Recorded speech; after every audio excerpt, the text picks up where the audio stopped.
Oi galera, vamos começar mais uma videoaula. Hoje a gente vai tratar sobre os tipos de clima no mundo, ok? Nas aulas anteriores a gente falou sobre os fatores que determinam o clima e os elementos que caracterizam cada tipo de clima. Nessa aula a gente vai compreender como que são esses tipos de clima, como que se definem os tipos de clima no planeta.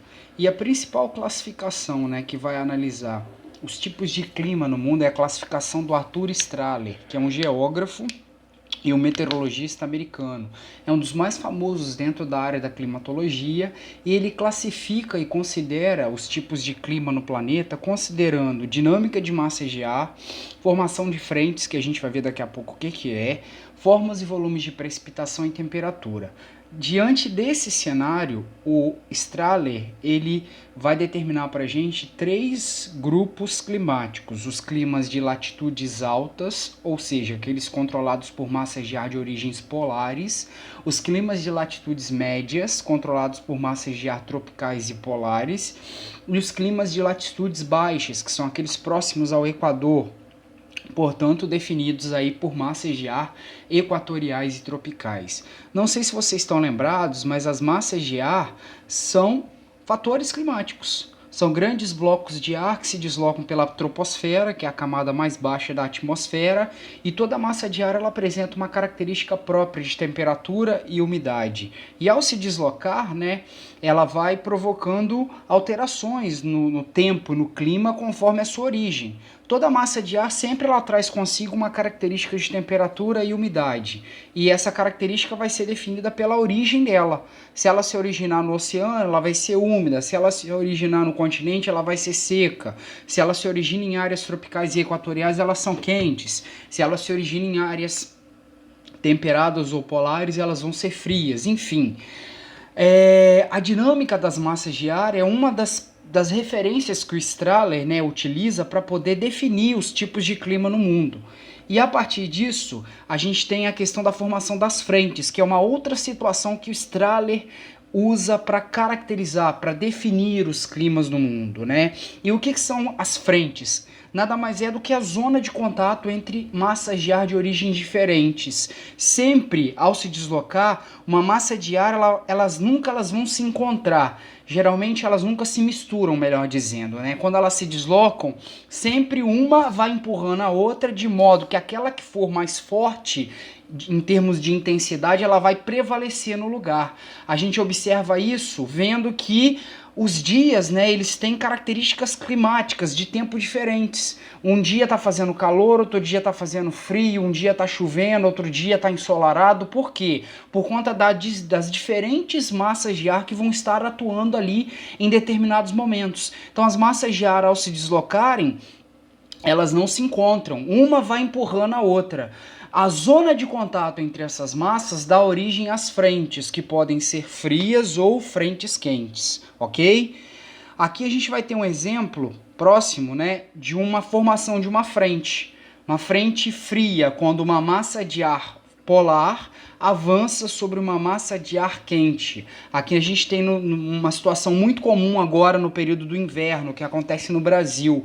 As massas de ar polar, elas vêm lá da Antártica, e elas vêm avançando, entrando no continente americano, na porção sul da América do Sul, derrubando as temperaturas e empurrando a massa de ar tropical. E aí é muito comum a gente ter aí dias quentes e do nada o tempo muda, chove e logo em seguida ocorre queda de temperatura. Talvez quando você estiver vendo esse vídeo, você vai lembrar dessa situação aí no último final de semana. A gente teve um dia aí muito quente na quarta-feira, na quinta-feira o tempo virou, na terça-feira, a gente teve um dia muito quente, na quarta-feira choveu o dia inteiro, quinta e sexta tá mais nubladinho, mais frio. Por quê? A gente teve alternância de massas de ar nesse período, a formação de uma frente fria se formou, provocou chuva e logo em seguida houve queda de temperatura. Então houve aí a mudança aí nas características climáticas na região devido à formação de uma frente, a alternância de massas de ar de origem diferente. E falando aí nessa questão de massas de ar de origens diferentes, dando origem a frentes, nós temos a famosa frente fria, que é quando uma massa de ar frio avança sobre uma massa uma massa de ar quente, provocando um tipo de chuva que é a chuva frontal. O que é a chuva frontal? É aquela chuva provocada pela formação de uma frente fria, quando uma massa de ar frio avança sobre a massa de ar quente. O ar quente ele sobe, ele se eleva, ele vai encontrar com o ar frio e vai formar nuvens de tempestade, né? Formando a famosa frente fria. Geralmente a gente percebe a formação de uma frente fria, né, quando a gente tem aquele dia muito quente, e aí é muito comum a gente ter o chamado vento pré-frontal que está anunciando a chegada da frente fria, né? Aí geralmente no dia seguinte você tem uma mudança brusca na temperatura, desculpa gente, ocorre aí queda de temperatura, ocorre muitas vezes chuva, é a formação de uma frente fria, a massa de ar frio avançando sobre a massa de ar quente, formando a chuva frontal. A chuva frontal é um tipo de chuva, mas existem outros tipos de chuva, que é a chuva convectiva e a chuva de relevo, ou chuva orográfica. A chuva frontal, como eu falei para vocês, ela resulta do encontro, né, da massa de ar frio com a massa de ar quente, provocando aí a formação de instabilidades, chuva. Já a chuva orográfica ou a chuva de relevo, ela é provocada a partir do momento em que a umidade vinda do oceano ou de ambientes úmidos, ela provoca a chuva em uma vertente do relevo, de um lado, de uma cadeia montanhosa, de um planalto, e do outro lado o relevo vai funcionar como uma barreira aos ventos úmidos que sopram do oceano, impedindo que essa umidade ela ultrapasse a barreira, né, a montanha, fazendo com que chova do outro lado. Essa situação da chuva orográfica, ela ocorre em razão da ascensão forçada dos ventos úmidos, né? E ao encontrar um obstáculo do relevo, o ar frio ele se resfria, provocando aí a saturação da umidade e automaticamente provocando precipitação. Mas essa precipitação ela só ocorre de um lado da vertente do relevo. Por isso que a gente chama chuva orográfica ou chuva de relevo.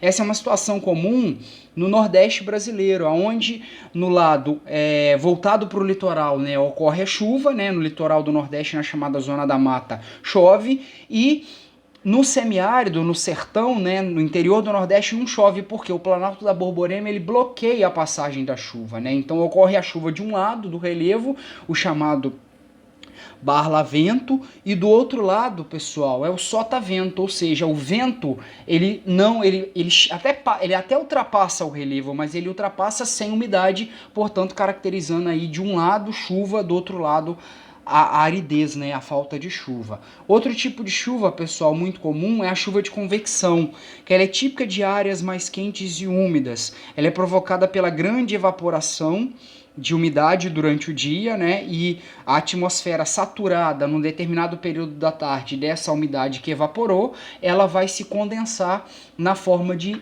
precipitação, né? Esse tipo de chuva é muito comum para nossa região na época do verão. Tem aquele dia muito quente, abafado, logo no cair da tarde começa a se formar nuvens de chuva e dá aquela pancada de chuva, né? A chuva convectiva ou chuva de verão.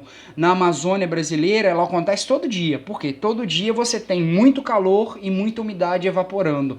Para nós aqui na região sudeste, ele é mais comum no verão, justamente período onde as temperaturas são mais elevadas, ok? As nuvens elas geralmente, nesse tipo de chuva, que é a chuva convectiva, dá origem às cumulonimbus, que são as nuvens de tempestade, né, que são aí as formadoras da chuva convectiva.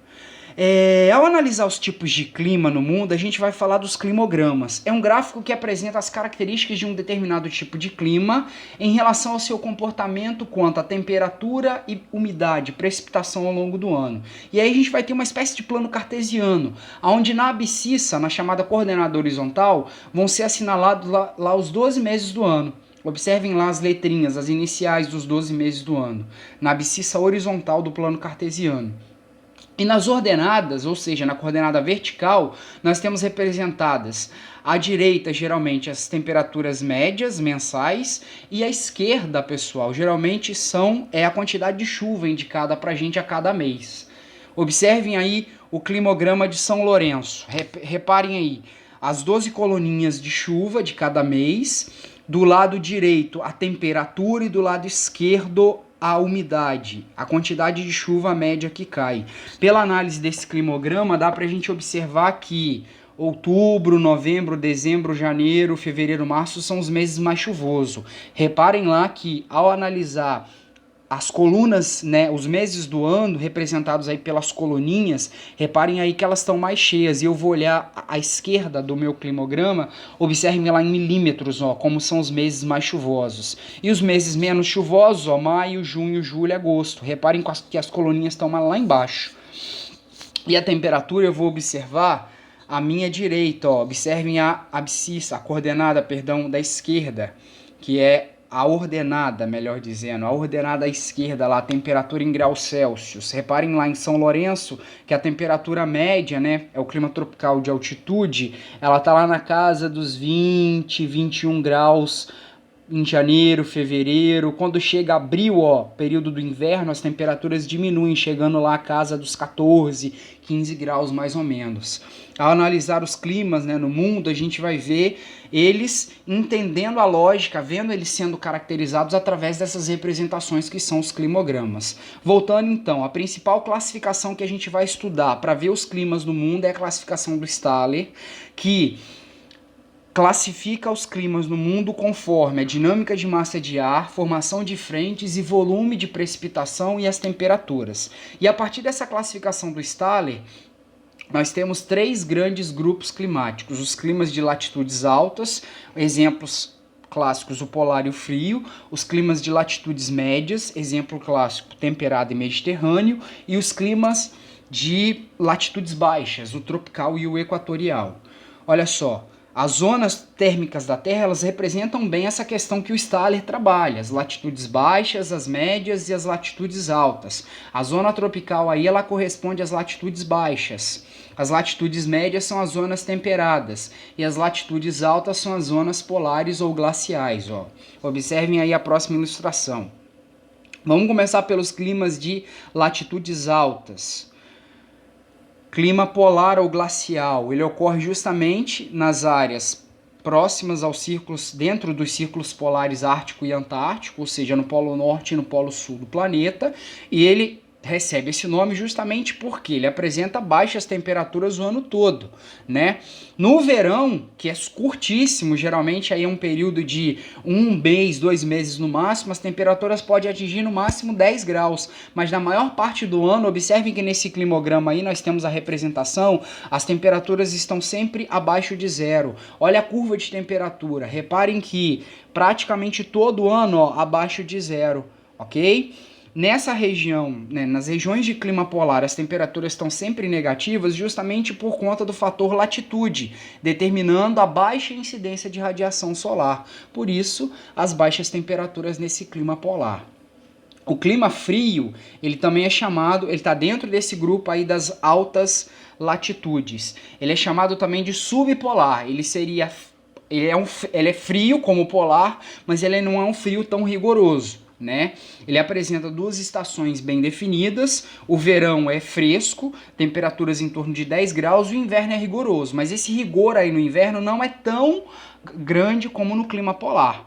No clima frio, né, as precipitações ocorrem em forma de neve no inverno, sim, mas elas também são abundantes também na forma líquida, ok? Nós temos um exemplo de um climograma aí na cidade da Rússia. Observem no mapa aí aonde predomina, né, o clima frio. Nós temos a cidade de Arkhangelsk, na Rússia, perdão, o nome da cidade é difícil, mas é uma cidade da Rússia. Reparem que boa parte do território russo tem um clima frio, e aí a gente tem caracterizado aí no climograma essas baixas temperaturas na maior parte do ano, né? Hemisfério norte, lembrando, o inverno acontece oposto a nós no hemisfério sul, então dezembro, janeiro e fevereiro. Reparem justamente no climograma que são os meses onde a curva de temperatura está mais baixa, está lá na casa abaixo do 0 grau, ok? O clima temperado, ele é típico de áreas de médias latitudes, é aquele tipo de clima que apresenta as 4 estações bem definidas, ou seja, um intervalo de 3 meses em cada uma delas, verão quente, inverno frio, outono e primavera temperaturas amenas, temperaturas agradáveis.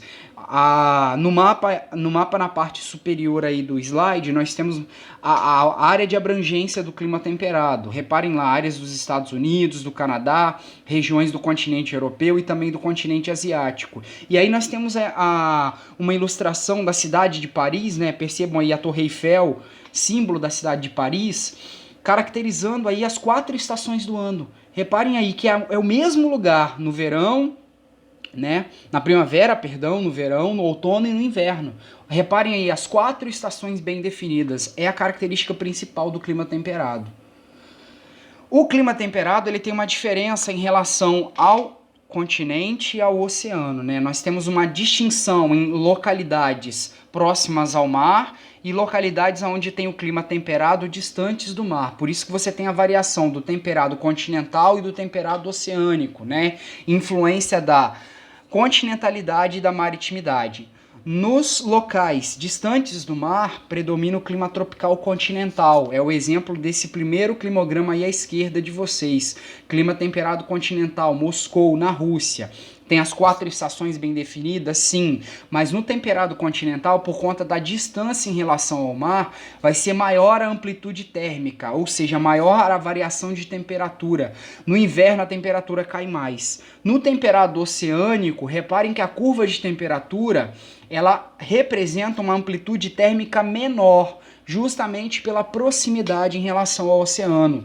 Pela proximidade com o oceano mantendo-se aquecido, ele impede que o litoral se resfrie tanto, por isso, menor amplitude térmica, ok? Então você tem aí o temperado continental, com maior amplitude térmica, né? Maior variação de temperatura, principalmente no inverno, onde a temperatura cai bastante, olha o exemplo aí de Moscou na Rússia, e o temperado oceânico, a temperatura até cai no inverno, mas não é uma queda tão brusca de temperatura por causa da proximidade em relação ao mar. O clima mediterrâneo, ele recebe esse nome porque ele ocorre principalmente no sul da Europa e no norte da África, regiões que são banhadas pelo mar Mediterrâneo, por isso o nome clima mediterrâneo. Ele é um tipo de clima que ele apresenta 2 estações bem definidas. O verão é quente e seco e o inverno é frio e chuvoso. Como eu falei para vocês, a abrangência deles ocorre principalmente no sul da Europa e no norte do continente africano, mas ele também é encontrado em áreas da América, por exemplo, na Califórnia, nos Estados Unidos, e no sudoeste da África e no centro do Chile, né? Então, representando aí, olha o climograma caracterizando aí para vocês, ó.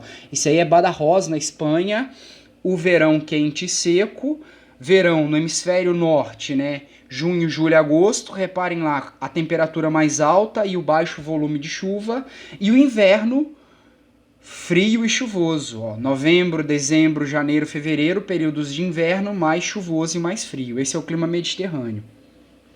O clima tropical, ele seria também um clima de 2 estações bem definidas, mas ele é o oposto do Mediterrâneo. Ele já é um clima de latitudes, baixas, né? Aí nós temos a área de abrangência do clima tropical e ele tem 2 estações bem definidas como o Mediterrâneo. Só que nesse caso, o verão é quente e úmido e o inverno é frio e seco. No Mediterrâneo, o verão é seco e o inverno é chuvoso. No tropical é ao contrário. O verão é chuvoso e o inverno é seco. Então você tem também as 2 estações bem definidas. Aonde você vai ter o predomínio do clima tropical? Nas áreas de baixas latitudes, mais precisamente na zona tropical, entre o Trópico de Câncer e o Trópico de Capricórnio. Boa parte do território brasileiro está dentro dessa zona térmica, a zona térmica tropical, por isso que o Brasil tem como clima predominante o clima tropical, que nós vamos ver melhor nas próximas aulas. Aqui nós temos um exemplo de uma cidade do Senegal, Ziguinchor, no Senegal, e reparem aí as 2 estações bem definidas do clima tropical. O Senegal é um país que está no hemisfério norte, né? Se ele está no hemisfério norte, o verão deles é junho, julho e agosto. Reparem os maiores volumes de chuva justamente nesse período. E novembro, dezembro, janeiro, o inverno para eles é o período mais seco, né? Então aí a gente tem caracterizado as duas estações bem definidas. Se eu pegar o climograma tropical do Brasil, a gente vai ver os menores volumes de chuva em junho, julho e agosto, quando para nós é inverno, e os maiores volumes de chuva novembro, dezembro, janeiro e fevereiro, que é o período mais quente correspondendo ao verão. Então, clima tropical, duas estações bem definidas, verão quente e úmido, inverno frio e seco, ok? Ou ameno e seco, né? Não tem como a gente falar de frio em clima tropical. O clima equatorial, ele é como se fosse uma subamostragem do clima tropical. Ele é um clima quente, ocorre exatamente próximo, né, à linha do Equador, por isso ele recebe esse nome, na zona mais quente do planeta, e ele caracteriza por elevadas temperaturas durante o ano todo e pequena amplitude térmica anual. O que é amplitude térmica que a gente falou nas aulas anteriores? É a variação de temperatura. No clima equatorial, a gente tem uma baixa amplitude térmica anual porque faz calor sempre o ano todo. E olha o climograma representando isso para vocês. Aqui nós temos Kuala Lumpur, que é uma cidade da Malásia, que fica, né, dentro da zona tropical, mais precisamente aí próximo à linha do Equador, e reparem aí que a linha de temperatura não tem uma oscilação ao longo do ano, mostrando para vocês que faz calor o ano todo. A amplitude térmica ela é muito pequena, então as temperaturas estão sempre elevadas, né? E além da temperatura elevada o ano todo, o clima equatorial ele tem por característicos elevados índices de pluviosidade. Entre todos os climas do planeta, é o clima que apresenta maiores volumes de chuva. Chove muito durante todo o ano e isso é comprovado aí pelo climograma. Reparem aí as coluninhas de chuva cheias praticamente durante todo o ano, né? Só aí junho, que os volumes de chuva diminuem, mas ainda assim é uma chuva considerável, 120, 140 milímetros. Então, o clima equatorial é o clima mais quente e úmido do planeta. Aqui no Brasil nós temos um exemplar deles, reparem bem na região norte, correspondendo à área da floresta amazônica. Clima subtropical, pessoal, típico de áreas de médias latitudes, nas quais já começam a se delinear as 4 estações do ano. Ele é bem parecido com o temperado. Nós temos aí áreas onde predomina o clima subtropical. Qual é a diferença do subtropical para o temperado? O subtropical ele apresenta o verão mais quente. O temperado, o verão é quente? Mas não tem temperaturas tão elevadas como tem no subtropical. Aqui no Brasil nós temos o exemplar do subtropical na região sul. E a gente vê bem essa situação, né? 4 estações bem definidas, chuvas abundantes e bem distribuídas durante todo o ano. Olha o climograma aí representando as barrinhas de chuva cheinhas todos os meses. E os invernos são frios, com grande amplitude térmica, e no verão as temperaturas são elevadas, né? Subtropical, são bem elevadas. Porto Alegre, por exemplo, é uma cidade do Brasil que tem o clima subtropical e no verão as temperaturas podem chegar aí a quase 40 graus. Então vejam vocês, você tem essa determinação, tem 4 estações bem definidas, sim, primavera e outono com temperaturas agradáveis, o inverno frio e o verão quente. E é um verão muito mais quente que o temperado, por isso esse novo tipo de clima aí que o Staller classifica, que é o subtropical. Nós temos ainda os climas áridos, que é marcado aí pela falta de umidade, típico das áreas desérticas, né? As temperaturas médias, elas são elevadas durante o dia, mas à noite as temperaturas diminuem. É um clima de aridez total, né? Não chove, repara aí, Cairo no Egito, climograma, não tem chuva, basicamente, né? Por isso é o clima árido ou desértico. E a característica básica dele, além da falta de umidade, é a elevada amplitude térmica diária e sazonal. Você tem temperaturas muito altas durante o dia, podendo chegar a 40 graus tranquilamente, e à noite a temperatura diminui, principalmente por conta do fator continentalidade. Deserto ele é formado principalmente por areia, e a areia é um tipo de material que ela não conserva o calor que ela recebeu durante o dia. Ela se aquece durante o dia, mas à noite, como não tem umidade no deserto, como não há nuvens no deserto, né? Aquela umidade ela se dissipa rapidamente para a atmosfera, fazendo com que as temperaturas caiam rapidamente à noite. De dia faz muito calor, mas à noite todo aquele calor é devolvido pela areia de volta para a atmosfera. E como não há nuvens no deserto pela falta de umidade, né? Todo aquele calor é irradiado de volta para a atmosfera, ele não fica preso ali na superfície. Por isso que a temperatura temperatura no deserto à noite ela cai bastante, ok? Nós temos ainda o clima semiárido, que ele é uma transição, né, do árido para o clima tropical. Ele é caracterizado por chuvas escassas, irregulares e mal distribuídas durante o ano. Aqui nós temos no Brasil um exemplar desse semiárido no sertão. Reparem aí, ele não chega a ser árido, por isso que ele é semiárido. Chove, mas a chuva é bem irregular e escassa, bem mal distribuída. Cabaceiras aí na Paraíba nós temos a chuva aí concentrada aí nos meses de fevereiro, março e abril, e se você pegar o total anual de chuva, ela não passa nem aí de 200 milímetros. Então vejam vocês, é um clima de chuvas bem irregulares mesmo e bem escassas. O que chove para eles no ano todo, para nós aqui no sudeste, no sul, é o que vale para nós num mês mais ou menos, é o que vale para eles no ano todo, ok?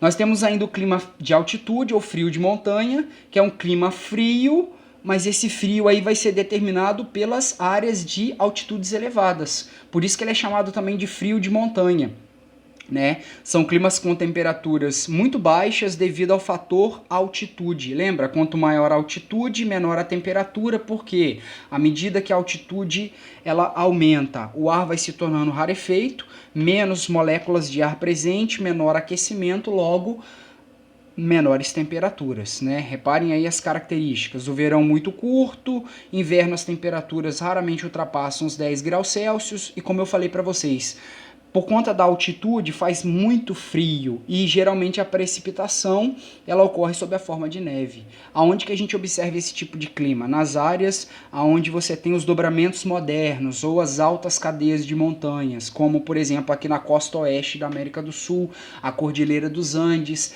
nessa região ilustrada aí no mapa na Ásia, é a Cordilheira do Himalaia, enfim. Esse clima frio de montanha é um clima frio, mas esse frio aí ele é determinado pela altitude. Ok, pessoal?